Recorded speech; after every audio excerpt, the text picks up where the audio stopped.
Кілька тижнів тому завершилася 17-літня судова справа Івана Деменюка поверненням йому американського громадянства. Чи буде це мати вплив на сьогоднішні справи воєнних злочинців в Канаді та Америці? Сьогодні канадський уряд далі чинить спроби позбавляти громадянства і депортувати тих осіб, які підозрені у воєнних злочинах. The Ukrainian-Canadian community has steadfastly opposed the denaturalization and deportation option, as this is a process which the American experience has taught us is fraught with problems and has resulted in catastrophic miscarriages of justice, such as that of the Demenyuk case. In the official memorandum of opinion and order that restored John Demenyuk's citizenship, signed by Judge Paul Mataya, the U.S. Court of Appeals held that the OSI attorneys acted with reckless disregard for the truth and for the government's obligation to take no steps that prevent an adversary from presenting his case fully and fairly. This was fraud on the court in the circumstances of this case by recklessly assuming Demenyuk's guilt. And this is repeated time and time again.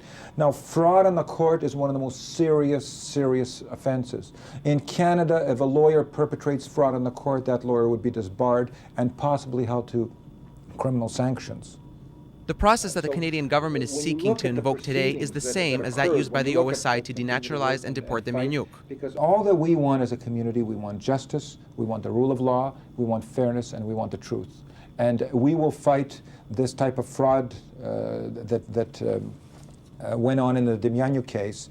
And we're not going to let anybody get away with it. We're not going to be pushed around. I think that's always been the problem with Ukrainians, that we sometimes feel that, you know, we're nice guys, we don't want to get involved, and why rock the boat? Well, we have to defend ourselves. And I think we can see that here in the Demenyuk case, the defense succeeded, and step by step, John's being restored back to normal life, and we thank God for that. Life for some selectively chosen Canadian citizens has become a judicial nightmare. Adding to this is the recent hiring of Neil Scher by Canada's Ministry of Justice. Scher was Deputy Director of the OSI at the time of Demenyuk's denaturalization and Director of the OSI when Demenyuk was extradited and deported to Israel. Пан Деменюк все простраждав через нього. Канадський уряд наняв його зараз.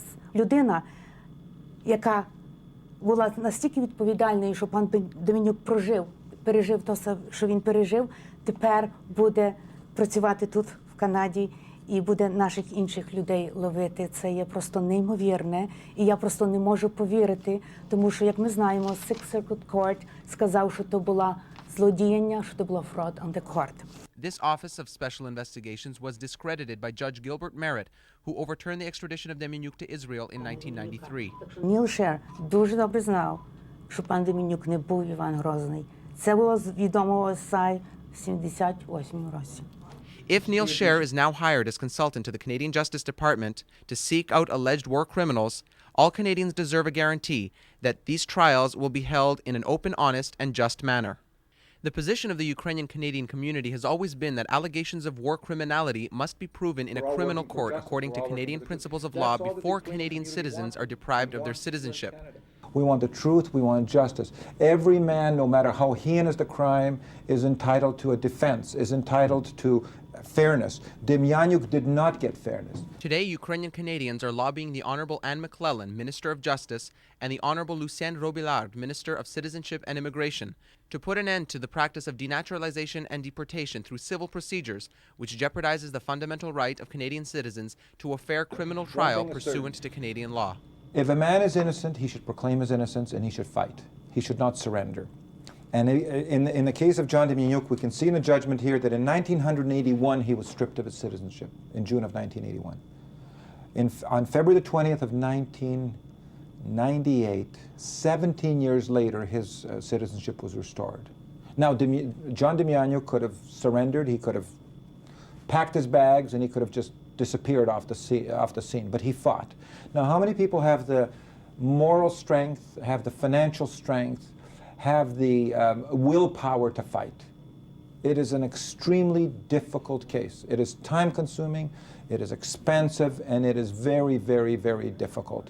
So the answer is, in Canada, those persons who are wrongfully charged, be they Ukrainian or be they of any other ethnic origin, should fight, and they should fight to preserve their Canadian status, because we have protections in Canada. We have protections from fraud, just as the Americans have. And every case that proceeds must proceed fairly, and must proceed with due process, and must protect the rights of the defendant, to put it bluntly. Спільна громадська сила допомогла успішно виграти судову справу Івана Деменюка. Ця сила особливо сьогодні потрібна, щоб перемогти намагання канадського уряду у їхньому відношенні до імміграційних справ. Але коли ми станемо разом, незалежно хто як довго в Канаді, хто до якої політичної чи релігійної приналежності, як ми станемо як українці, ми в силі себе оборонити. І це сталося. І тут научка для нас одна. Як ми чуємося, що ми не винні, ми повинні стати разом. І тоді ми є сила. І цей приклад з Деменюком, чи оборони Деменюка, є далекий показчик, чи великий показчик, бо наші всі групи роблять по-своєму. Але коли ми станемо разом, ми в силі себе оборонити перед напастями такими, як ми мали з Деменюком. Сьогодні Міністерство імміграції готується впровадити зміни до імміграційного закону Канади. Уряд хоче вирішити справи воєнних злочинців способом американського уряду у справі Деменюка, так званим Denaturalization and Deportation Act. В теперішній час воно є дві різні справи. Перша людина приходить через так званий denaturalization. Це є страта громадянства, там є переслухи, там є такий званий immigration суд.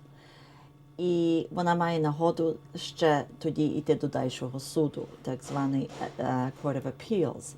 Вони тепер хочуть це злучити разом із депортацією.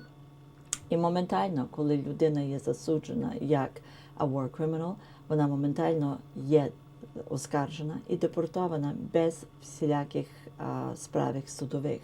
І я апелюю до української громади, щоб написали або вислали факси, вислали телеграми і протести проти такої акції у новій імміграційних справах Канади. Ви маєте нагоду ще до 9 березня висловити свої пропозиції і зауваги щодо змін в імміграційному законі. Пишіть, висилайте факси або телеграми на адресу Mr. Reynold Dussault, Legislative Review Consultant, Department of Citizenship Immigration, Gene Edmonds Tower North, 300 Slater Street, 6th floor, Ottawa, Ontario, K1A 1L1.